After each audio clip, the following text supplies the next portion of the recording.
হয়তো তুমি নিজেকে ছোট ভাবো, হয়তো মনে হয় আমাকে তো কেউ বোঝে না, কিন্তু জানো, যে নারীকে মানুষ মূল্য নাও দিতে পারে, আল্লাহ তাকে এমন কিছু স্বপ্ন দেখান যা শুধু তার প্রিয় বান্দারাই দেখে। চলুন আমরা সেই স্বপ্নগুলো শুনে নেই। 1 নম্বরতে আলো দেখা। যদি তুমি বারবার আলো, উজ্জ্বল নূর বা অন্ধকারে একটা আলোকিত রাস্তা দেখো, তবে মনে রেখো, অন্ধকারে আলো আল্লাহই দেন, আর সেই আলো যেমন চোখে লাগে তেমনি আল্লাহর দয়া হৃদয়ে লাগে। 2 নম্বরতে পানি বা বৃষ্টি দেখা। পরিষ্কার পানি, বৃষ্টি, নদীর জলের ঝিলিক, এইগুলো স্বপ্নে দেখা মানে আল্লাহ তোমার হৃদয়কে ধুয়ে মুছে দেন। যেমন বৃষ্টি ধুলা মুছে পরিষ্কার করে, ঠিক তেমনি দয়ার পানি গুনাহকে পরিষ্কার করে ফেলেন। 3 নম্বরতে সাদা পোশাক, পবিত্রতা।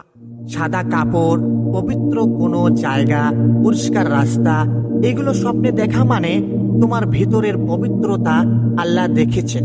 মানুষ না দেখুক, আল্লাহ দেখেন, তার অন্তরটা সবচেয়ে পরিষ্কার। 4 নম্বরতে নামাজ বা কোরআন তেলাওয়াত দেখা। স্বপ্নে নামাজ পড়া, কোরআনের শব্দ শোনা, এগুলো সাধারণ নয়, এগুলো সেই উপহার যা আল্লাহ তার প্রিয় বান্দিকে স্মরণ করানোর জন্য পাঠান, যেন তুমি জানতে পারো তোমার দোয়া তুমি ভাবার থেকেও বেশি কাছে পৌঁছে গিয়েছে। 5 নম্বরতে নেক চেহারা, বুড়ো সম্মানিত মানুষ দেখা। অচেনা নেক চেহারা, সাদা দাড়িওয়ালা বুড়ো মানুষ, শান্ত শান্ত মুখ, এগুলো স্বপ্নে দেখা মানে তোমার দিকে হৃদায়তের দরজা খুলে যাচ্ছে, যেন কেউ চুপচাপ এসে বলছে, তোমার পথ ঠিক আছে, সাহস রাখো।